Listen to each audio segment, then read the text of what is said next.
Oh boy. Oh boy. Have I been waiting for this day. Scarface, buddy. We need to talk.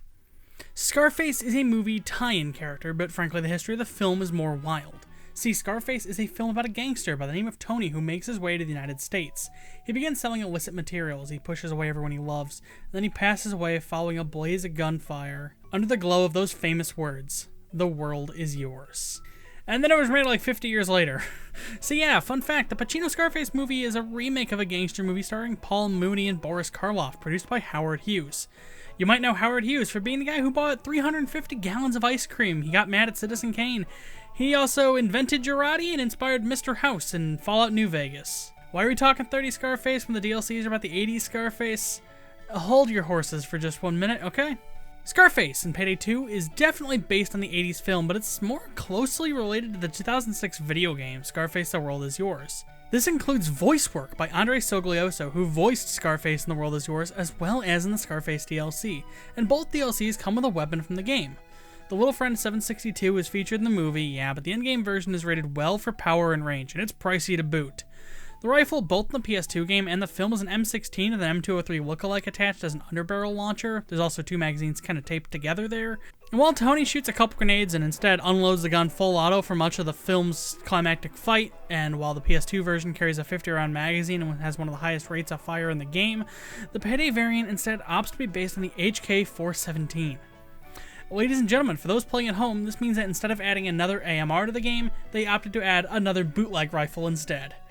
Yeah, and that's also not all. This is a DMR with half the pickup rate and ammo on hand compared to the M308. Why is the Little Friend so severely gimped in Payday? I mean, it's kind of obvious. You can switch from the 20-round box magazine of 160 damage to the grenade launcher with the press of a bipod key, where you get one grenade of 1300 damage at a time, about 4 or 5 of them in total. The pickup rate on the launcher is usually better than the rifle. So in that regard, the Little Friend 762 is the best grenade launcher for your primary slot. It even comes with a free gun to take out distant snipers. Is there much you could do to this thing? I mean, tactical compensator, a laser, a -1 sight. We're here for the grenade launcher, let's be real. There's next to nothing to modify, that's fine. I wish there was a stock grip magazine, but you're here for the grenade launcher, because they ruined the rifle.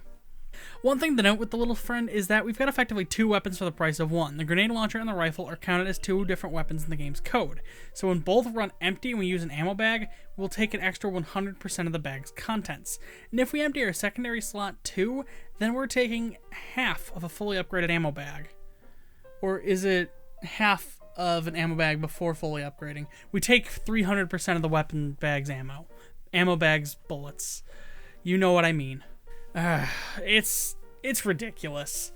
This thing's ammo hungry, low pickup rate, and tons of ammo consumption. Let's just hope the secondary Scarface brought us was something economical, and god damn it, what the hell, dude? The Commando 101 is based on the M202, which appeared in none of the Scarface movie. Not a scene, not a shot, not a frame. It was in the PS2 game, sure, as a rare endgame last resort weapon. It's the game's best anti-vehicle weapon, but it only carried 4 rockets. Here, the Payday version is more or less identical, including having 0 weapon mods aside from a boost. The only exception being it carries 8 rockets, 4 at a time. Rocket launchers don't get pickups. So, overkill. I've got a question for you. See, you made both a primary and a secondary. You packed them together under the same label. I get they're 2 different pieces of DLC, but why'd you complement a grenade launcher with a rocket launcher? See, here's my gripe. We don't need another rocket launcher. This one is a marked improvement over the HRL-7, and it does 24,000 damage between its 4 rounds, whereas the HRL-7 has half that damage, but nobody uses the HRL-7 unironically. There's no real place that this weapon makes sense, save for maybe impossibly high crime sprees, but even then, it's an absolute waste. If they were going to use a weapon from The World Is Yours, there already was another option they could have shot for. The H&K PSG-1 sniper rifle was included in The World Is Yours, and including that with the heist would solve 2 problems. The Scarface DLC would come with an ammo-efficient weapon, as Payday snipers are usually really economical, all things considered. and then I wouldn't feel the need to try to staple rockets to grenades to feel justified. And if you want a secondary, I mean, there's a whole other Scarface movie to pull pistols from. The M1902 sporting pistol, the Pearl Gripped Model 1903 Tony's sister carries, Inspector Guarino's Colt Model 1909 revolver, the all-white Police Positive, the Winchester 1897 trench gun in Commando's weapon rack. These are all guns we don't have in Payday 2 that, if done right, could work with the theme of 80s Scarface. Even if it's not actually 80s Scarface.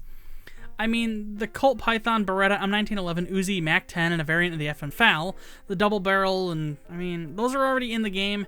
And while we could get the HK93A3 or the Valmet M82A, those are only in a single shot for a few seconds, whereas the original film featured loads of classy revolvers and pistols all throughout we could have gotten. I mean, sure, a revolver or a light pistol might not be all that great in many situations, but it's certainly better than a rocket launcher for practicality. I just want to know, in what world does adding 2 explosives in 2 packs, really side by side in different slots, feel right? I am upset by this decision, and I will not let it go. Here, just watch. My secondary is the Commando 101 rocket launcher. You can't do heck about frick with it, so just leave it be. Maybe we'll get something fast and light for a melee weapon. I don't know, something at least usable. I give up. No, yeah, goodbye. See ya. Adios. I'm done.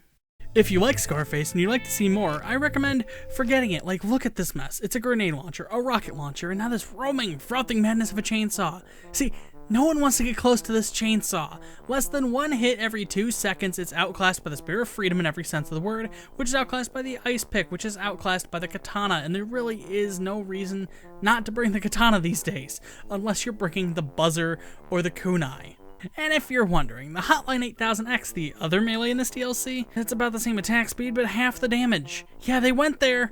Is this enough proof it's bad? Whatever. Maybe we'll have a throwable. Oh, what fresh hell is this? What is this? Kingpin is Scarface's perk deck, and it's the first of the bunch to take your throwable slot, replacing it with an injector loaded up with, frankly, everything, and injecting yourself with it makes you invincible for 6 seconds, kind of. You take 75% less damage on the whole, healing 3 health for every 4 damage you take, whether that's health or armor damage, but when you're below 50% HP, you will only heal. You will not take health damage. You can still take armor damage, though. If you have your armor up, that means you can heal as long as you have armor. The injector takes 30 seconds to cool down unless you heal while at full health, and let me tell you, if you want to waste your precious vines worth of healing to proc healing again a little bit sooner, that's your call. On top of this, you're targeted much more often by enemies when using the injector, and you get about 80% more health passively, so it's a bit better than muscle, I guess. It's not a bad perk deck, in theory. We're going to need a ton of armor, though, to make this work, and when people began asking me for a Scarface build like 8 months ago, they made it very clear I should not use the ICTV. At the same time, they also said the ICTV was the only sane choice, so I don't know what you want from me. You know what? It's my channel. I ran practice Heist the White Ballistic Vest. We're using the frickin' ICTV. I really don't care at this point. Give me that. Right, core skills. I've taken Aced Partners in Crime to give our health another boost, Aced Underdog for some damage resistance. I had to take Aced Die Hard to get Aced Iron Man, while also taking Shock and Awe and Basic Bullseye and not wasting skill points. That was wasted skill, whatever, disregard that. Aced Bulletstorm, Extra Lead, and Fully Loaded because we're definitely going to need help. These pickup rates, Aced Steady Grip and Basic Surefire to give the little friend a hand. Basic Parkour, just get it now, run. And then Aced 9 Lives, Up You Go, Swan Song, Bloodthirst, Pumping Iron to give our everything a hand. So, how does it... It's bad. It's bad. You're slow, your pickups blow, you're shooting a grenade, and you're launching a rocket, and she's calling a cab, and he's having a smoke. So you've got a rocket launcher, yeah? And a grenade launcher. You've got both. You've got both. Why did they give us both? This isn't good. None of this is good. It's so ungood I have nothing else to say. Everything is terrible, and I'm ready to die now. I could just leave it here. Oh, Scarface is bad. Go home. But this is the last one of these. We need a send-off. So I've decided I'm going to break conventions. We're going to Binging with Babbage this one and actually make a build or two properly paying homage to Scarface. And we're starting with a proper homage to the little friend, starting with an actual M16, the M4, the Car 4 to be exact, with some mods to boost accuracy and stability. It has the rate of fire and magazine size we'd expect from the little friend, and our secondary is the underbarrel launcher being played by the Compact 40. Heck, might as well go all the way. Let's even ditch the chainsaw for El Verdugo. After all, there was a machete in the world of yours, and this is the best machete in Payday 2.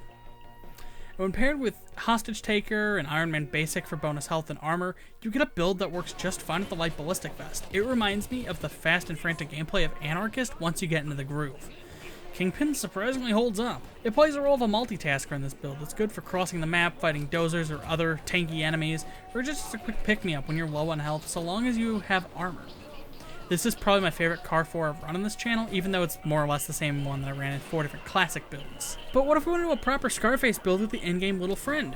Its grenade launcher and DMR weapons need a good complement. In my eyes, I trust no other weapon class than a light SMG, and in this case, I went with the Mark 10 as our stand-in for the film's classic Mac 10. And while Tony never wields a Mac 10 in the movie, the Mark 10's high rate of fire and ability to just unload a bucket full of lead downrange is unparalleled. Plus, it kind of looks like the one from the movie. You've just got to squint a little more. Yep, there we go. Friend, Mac 10 light ballistic vest, and we've got a build that covers its own bases really well. Keep the little friend in grenade mode until you need to hit a distant enemy, usually a sniper. The grenades and SMG will out DPS the rifle, so it's not really worth using the rifle on enemies. Again, Kingpin in this build is perfectly fine. I'm actually totally cool with it. And both these builds, I'd argue, could make a name for themselves on Mayhem and Deathwish.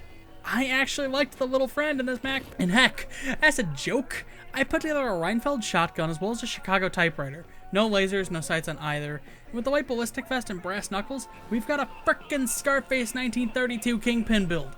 And it works. It works darn well given the weapons. They're not great. I don't have a means to deal with snipers, but I can take these guns to town, show up to a heist, and write my name all over in big letters. I can say with certainty and with confidence that it's a more worthwhile, more in-character Scarface build than what the DLCs offer, and it's the wrong Tony we're dealing with. The point of character builds was never to make something that screams the character. The jacket build doesn't ooze jacket, it oozes the jacket character pack. The John Wick build isn't going to make you feel like John Wick, it makes you feel like a schmuck running John Wick DLC weapons. And that's kind of why I've dreaded the Scarface build for this long. Our weaponry on hand is terrible, but they're so much worse together than they are on their own. It can't really do itself justice, and doing character builds how I have has really just caused confusion and upset, so when it came time to finally touch the grand finale, I knew I had to do this one right. Tony, the world might have become yours a little bit too late, but these builds, they're certainly for you. Don't be like me, kids. Mix it up. Use a bunch of different packs. Don't try to staple DLCs together. Get imaginative with it. Get creative. Have fun. The world's your paint box. And it's up to you to find your calling, your place in it all. I'm just rambling. Yeah, this whole ending speech could mean something if there was, some more game to play. Payday 2's kind of over. Anyways, thank you for a stellar 2018. Thank you for watching Character Builds. I'm Ether K. Hatana, and frickin' Merry Hanukkah or something. I don't know. What day is it? Christmas. Merry Christmas. Merry Christmas, folks. Merry... Throw up the Christmas music. Spooky, scary skeletons. If you like this video and you'd like to see more, I'd recommend subscribing. Patreon and social media links are in the description.